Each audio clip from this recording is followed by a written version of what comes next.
रंजीत सागर बांध में मंगलवार सुबह 10:50 पर क्रैश हुए सेना के ध्रुव ALH मार्क 4 हेलीकॉप्टर के पायलट व को पायलट का दूसरे दिन भी कोई सुराग नहीं लगा।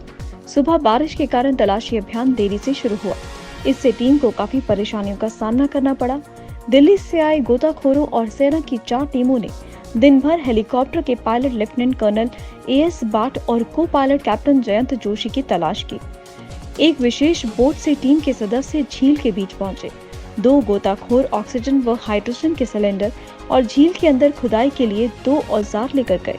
अंदर पहुंचकर वह एक विशेष यंत्र से बोट में बैठे अपने साथियों को जानकारी देते रहे। प्रदेश में बुधवार को कोरोना संक्रमण के 149 नए मामले सामने आए हैं।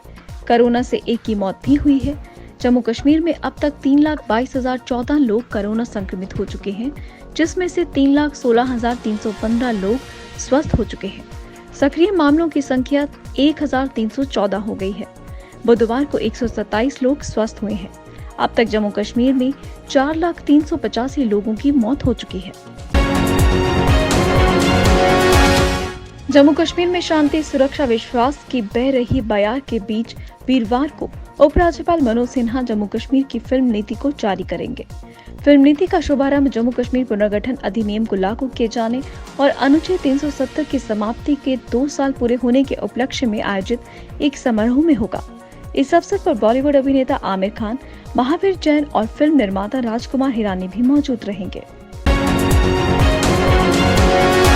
रामबन कार हादसे में लापता पिता और 2 बेटों की तलाश में 1 सप्ताह बाद भी NDRF और SDRF की टीमें चिनाब दरिया में खाक छान रही हैं, लेकिन कोई सफलता नहीं मिली। हडूक से लेकर सलाल डैम तक चिनाब दरिया को खंगाल दिया गया, लेकिन दरिया में लापता RPF के सब इंस्पेक्टर राकेश कुमार भगत और उनके 2 बेटों का कोई सुराग हाथ नहीं लग सका। दूसरी तरफ उनके परिवार वालों का धैर्य भी अब जवाब देने लगा है। ज्ञात रहे कि घटना के 4 दिन बाद राकेश कुमार की पत्नी का शव घटना स्थल के करीब 50 किलोमीटर हडूक इलाके में चिनाब से बरामद हुआ था। चीन के नापाक मंसूबों को नाकाम बना रही भारतीय सेना को और मजबूत बनाने के लिए सीमा सड़क संगठन ने पूर्वी लद्दाख में 19,300 फीट की ऊंचाई पर सड़क बनाकर विश्व कीर्तिमान बना दिया है। अब इस सड़क से सेना के टैंक और तोप उमलिंगला पास को पार कर जल्द दुश्मन को मुंहतोड़ जवाब देने के लिए जल्द वास्तविक नियंत्रण रेखा पर चुमार सेक्टर में पहुंचेंगे।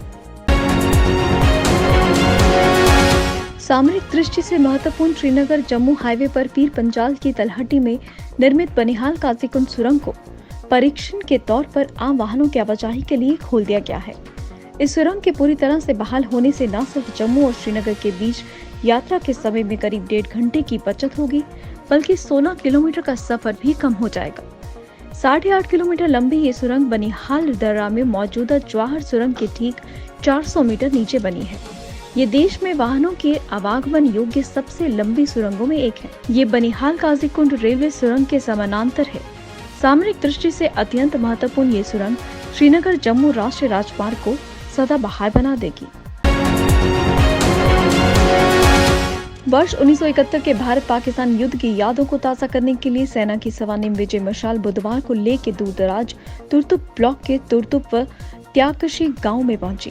तुर्तुक सियाचिन ग्लेशियर का गेटवे है। भारतीय सेना ने इन गांवों को आजादी के 24 साल बाद पाकिस्तान के कब्जे से वापस लिया था। टोक्यो में जारी ओलंपिक 2020 खेलों में गुरुवार को भारत ने ओलंपिक में 41 साल का सूखा खत्म करते हुए जर्मनी को 5-4 से हराकर कांस्य पदक जीत लिया है। इस ऐतिहासिक जीत के साथ ही पूरे देश से हॉकी टीम को बधाई मिल रही है। ट्विटर पर कई मशहूर लोगों ने हॉकी टीम का हौसला बढ़ाया और जीतने की हार्दिक शुभकामनाएं भी दी।